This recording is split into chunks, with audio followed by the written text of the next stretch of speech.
Hello everyone. आज हम बात करने वाले हैं MSN थर्ड ईयर के अंदर जो RUHS की एग्ज़ाम है उसके अंदर आने वाले कुछ इम्पोर्टेंट क्वेश्चंस के बारे में। तो चलिए देखते हैं उन क्वेश्चंस के बारे में। सबसे पहला जो क्वेश्चन है हमारा वो है define cancer enumerate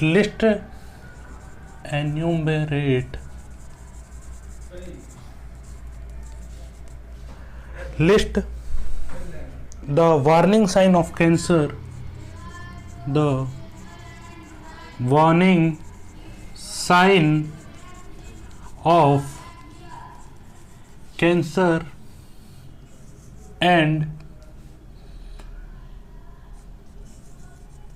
discuss about various therapies that used to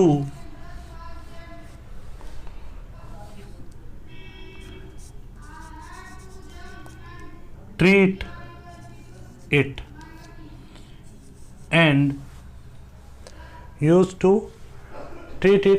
and write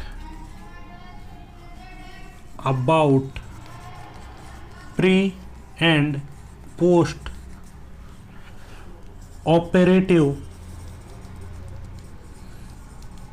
care of a cancer patient. ठीक है, आपका जो क्वेश्चन है उसके अंदर आपको क्या बताना है, कैंसर के बारे में, कैंसर क्या है, और साथ में एक लिस्ट बनानी है आपको कि वार्निंग साइन क्या है कैंसर के, उनके बारे में भाई कौन कौन से वार्निंग साइन है जो अपन को देखने को मिलेंगे। साथ में आपको बताना है कि कौन कौन सी थेरेपी है जिनको अपन यूज़ कर रहे हैं किसको ट्रीटमेंट करने के लिए, कैंसर को ट्रीट करने के लिए। और साथ में आपको लिखना है कि प्री और पोस्ट ऑपरेटिव केयर क्या देनी है आपको अगर एक कैंसर पेशेंट आपके पास है तो उसको। ठीक है, इसके अंदर से कैंसर के अंदर से हर बार एक क्वेश्चन आता है, या तो ये मिल जाएगा आपको या फिर ऑल ओवर ये हो जाता है, या फिर आपको स्पेशली मिल जाता है वार्निंग साइन के बारे में जिन्हें अपन कॉजन साइन बोलते हैं। ठीक है, वो आपको मिल जाता है, या फिर अगर सपोज कीजिए इसकी जगह कोई और भी मिल जाता है, जैसे ब्रेस्ट कैंसर मिल जाता है तो कैंसर वही रहेगा। ठीक है, जैसे ब्रेस्ट कैंसर है उसके अंदर अपन उसकी डेफिनेशन जो है वो तो अपन लिख ही लेंगे। ठीक है, उसके बाद जो आपको लिस्ट डाउन करना है कैंसर के कॉज वही रहेंगे आपके पास।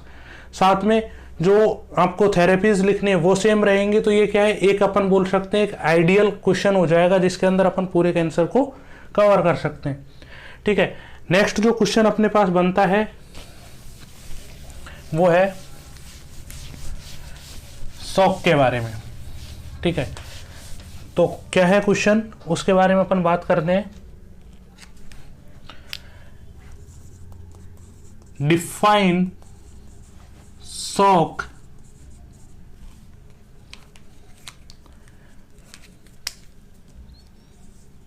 इट्स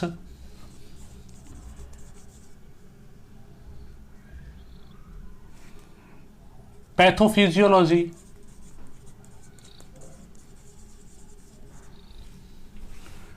various types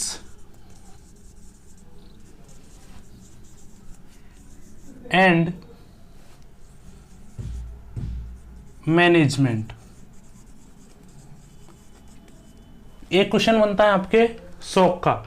ठीक है, कि भाई शॉक क्या होता है, उसकी पैथोफिजियोलॉजी क्या होती है और इसके कौन कौन से टाइप है। शॉक के टाइप जो होते हैं आपने देखा होगा, न्यूरोजेनिक शॉक है, ठीक है, और बहुत से हाइपोवोलेमिक शॉक है, उनके टाइप के बारे में बताना है। साथ में आपको बताना है मैनेजमेंट। ठीक है, मैनेजमेंट के अंदर दोनों आता है, नर्सिंग मैनेजमेंट और जो मेडिकल मैनेजमेंट है वो। ठीक है, आपको फोकस करना है नर्सिंग मैनेजमेंट के अंदर, और जो मेन प्रॉब्लम है सबसे पहले उसको फोकस करना है, उसको फोकस करते हुए लिखना है। हाँ, शॉक के साथ साथ आपको एक कार्डियोजेनिक शॉक आता है, उसी के सेम आता है अपने बर्न की वजह से। ठीक है, तो उसके अंदर भी आप इसको लिख सकते हो। जैसे किसी पेशेंट को बर्न हुआ है तो बर्न की वजह से वो शॉक में गया है, हाइपोवोलेमिक शॉक में। ठीक है, तो उसके बाद फिर पैथोफिजियोलॉजी हो जाएगी, मैनेजमेंट हो जाएगी। जिसकी वजह से शॉक में गया है उस कॉज को ट्रीट कर दो आप, जो शॉक है वो ट्रीट हो जाएगा। ठीक है, नेक्स्ट जो क्वेश्चन अपने पास बनता है वो बनता है मेनिंजाइटिस के बारे में। ठीक है, तो इसके अंदर आता है question number 3, define meningitis, it's causes, pathophysiology,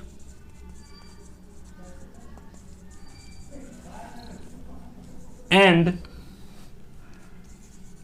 discuss about its management and discuss about its management।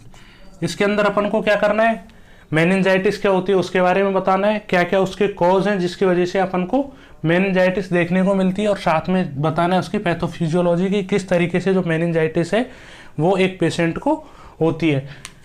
ठीक है, और उसका मैनेजमेंट आपको बताना है। यह हो गया आपका 3rd क्वेश्चन। इसके बाद जो आते हैं वो है शॉर्ट नोट के अंदर कुछ क्वेश्चंस बनते हैं जिनके बारे में अपन डिस्कस करने वाले हैं।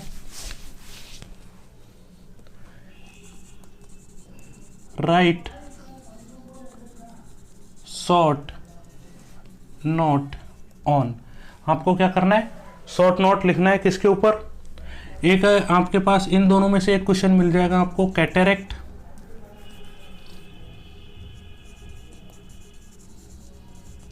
या फिर ग्लूकोमा। ठीक है, इनके दोनों के अंदर से एक क्वेश्चन आपको देखने को मिलेगा 100% कि भाई या तो कैटरेक्ट के बारे में बताओ या ग्लूकोमा के बारे में। तो एक तो शॉर्ट नोट के अंदर यहाँ से क्वेश्चन बनता है, दूसरा बर्न के अंदर से।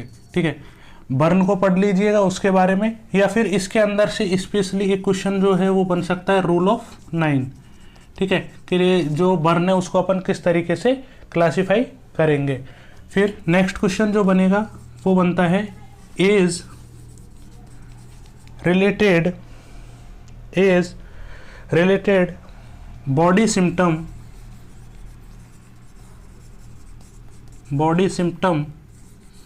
चेंजेस। ठीक है, इसके अंदर क्या है कि जैसे जैसे किसी पेशेंट की किसी पेशेंट की नहीं, एक अपन बोल सकते हैं नॉर्मल एडल्ट की।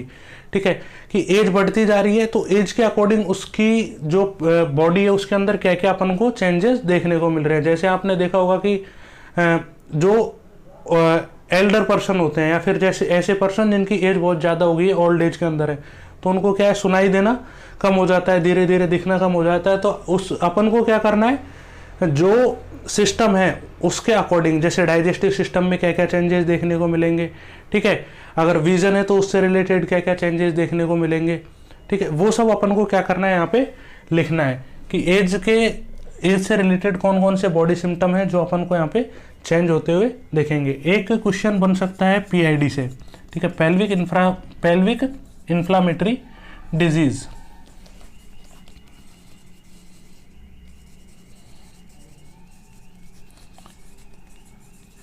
इसमें आपको एक क्वेश्चन देखने को मिलता है, साथ में जो एक क्वेश्चन है, लास्ट क्वेश्चन जो है हमारा, ठीक है, वो यह है कि आप क्या आता है डिजास्टर मैनेजमेंट के बारे में। तो इसमें हो सकता है ये भी आ जाए कि डिजास्टर क्या होता है। ठीक है, तो डिजास्टर के बारे में आपसे पूछ ले, या फिर पूछ ले कि भाई डिजास्टर जो है उसका मैनेजमेंट, जिसे अपन बोलते हैं ट्राइजेज सिस्टम, ठीक है, वो आ जाए। तो इसमें आप एक डायरेक्ट क्वेश्चन लिख सकते हो, डिजास्टर एंड इट्स मैनेजमेंट। ठीक है, डिजास्टर और इसके मैनेजमेंट के बारे में जो एग्जामिनर है वो आपसे यहां से क्वेश्चन पूछ सकता है। ये कुछ क्वेश्चंस हैं जो आपको देखने को मिल सकते हैं जो आपकी एग्जाम है उसके अंदर। ठीक है, बाकी कुछ क्वेश्चन आते हैं, जैसे एक क्वेश्चन आता है आपके, एक क्वेश्चन बनता है कि आपको क्या करनी है, केयर प्रोवाइड करवा रहे हो अगर किसी पेशेंट को, तो किन किन चीज़ों का ध्यान रखना है। या फिर अगर आप किसी पेशेंट, जैसे कोई पेशेंट है वो क्या है वेंटिलेटर पे है, ठीक है, तो वेंटिलेटर पे अगर पेशेंट है तो अपन को क्या करना है, किस तरीके से उसको केयर करनी है। या फिर अपन बोल सकते हैं कोई पेशेंट है जो रेडियोथेरेपी पे है, ठीक है, तो क्या चीज़ें अपन को ध्यान में रखनी है। या फिर अपन जैसे कोई पेशेंट है बर्न का, ठीक है, तो उसके अंदर अपन क्या क्या चीज़ें हैं जो अपन को ध्यान रखनी होंगी केयर प्रोवाइड करवाते टाइम, उनके बारे में भी आपसे पूछ सकता है। तो आप लिखना चाहो तो लिख सकते हो। केयर ऑफ पेशेंट विद, ठीक है, केयर ऑफ पेशेंट विद, एक तो आता है बर्न का, ठीक है, एक आता है वेंटिलेटर का, और एक आता है रेडियो थेरेपी का। इन तीनों से आपको जो क्वेश्चन है वो देखने को मिल सकता है कि अगर कोई पेशेंट है, बर्न का है, वेंटिलेटर पे, या फिर रेडियोथेरेपी है, ठीक है, तो उसके अंदर आप उसको आप किस तरीके से केयर प्रोवाइड करवाओगे, ठीक है। बाकी आपके जो नेक्स्ट कुछ सब्जेक्ट हैं 2, ठीक है, उनके बारे में भी क्वेश्चंस प्रिपेयर कर रहा हूँ। मिलते हैं नेक्स्ट क्लास में। Thank you so much, all the best for exam.